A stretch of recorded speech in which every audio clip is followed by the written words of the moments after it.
When Decan Andersen found a wounded baby squirrel in his yard, he knew he had to help. And when a vet told him that the animal had very little chance of survival, the concerned rescuer could not let him die alone.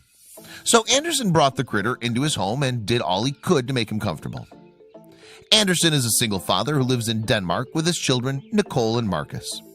The family also share their home with a pet cat named Coco. However, in April 2014, the clan would welcome a surprise new addition.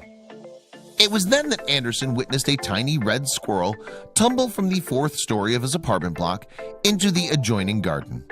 And the critter's landing was far from smooth. He ended up falling straight into a prickly bush.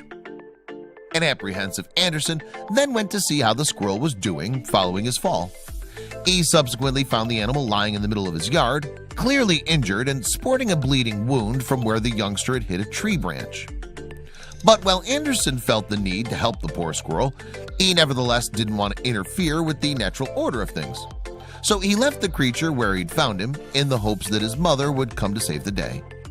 However, she never did. Rejected by his family, the squirrel's only hope now was Andersen. And happily, when the dad of 2 realized that no one was coming for the critter, he stepped up to the plate by taking the animal into his home and calling a local veterinarian.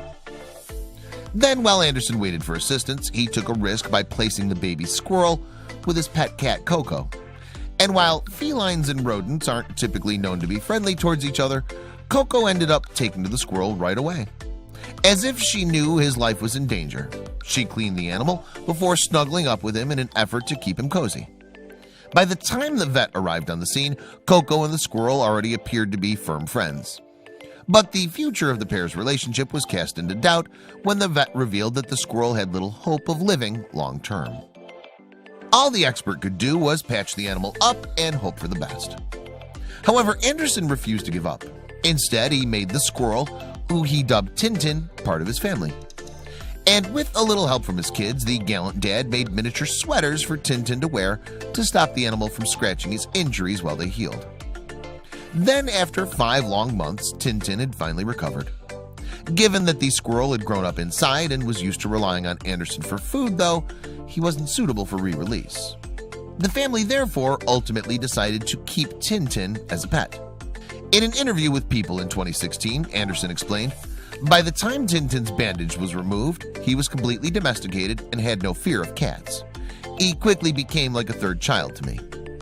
However, since red squirrels are endangered in many parts of the world, it's prohibited in Denmark to keep them as pets.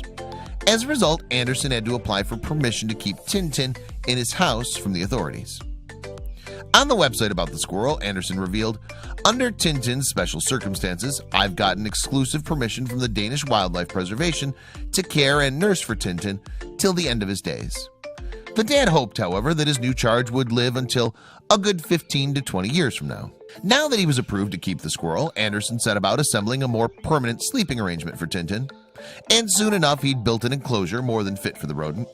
Furthermore, the Danish man had recreated a woodland environment inside the large cage, complete with branches and foliage. But while Andersen might have gone the extra mile to make the cage habitable, Tintin still preferred hanging out in the house. The family never locked the squirrel away then and allow him to wander whenever he sees fit. All his cage is used for now, in fact, is meal times and toilet trips.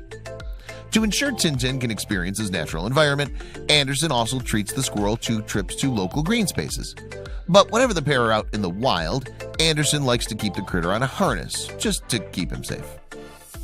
Andersen explained on the squirrel's website, "Although I would prefer to see Tintin without a leash, it's simply too dangerous for him not to have one on. There's a huge amount of natural predators in our area, including cats, hawks, and owls." When the pair visit the forest, Tintin likes to enjoy some of the foods that he would typically eat in the wild.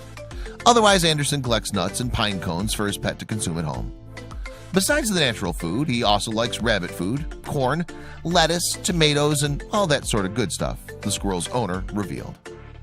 So perhaps apart from his preference for healthy food, Tintin is much like any other pet.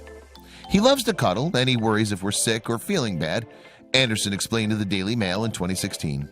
He loves to make small innocent troubles and acts goofily to make us laugh and smile. In fact, Tintin brought so much joy to Andersen's life that he wanted to share the squirrel with the world via Instagram.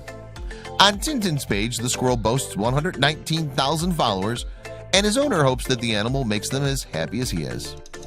With so much negativity in the world, I thought it could help lift people up, Andersen explained to People.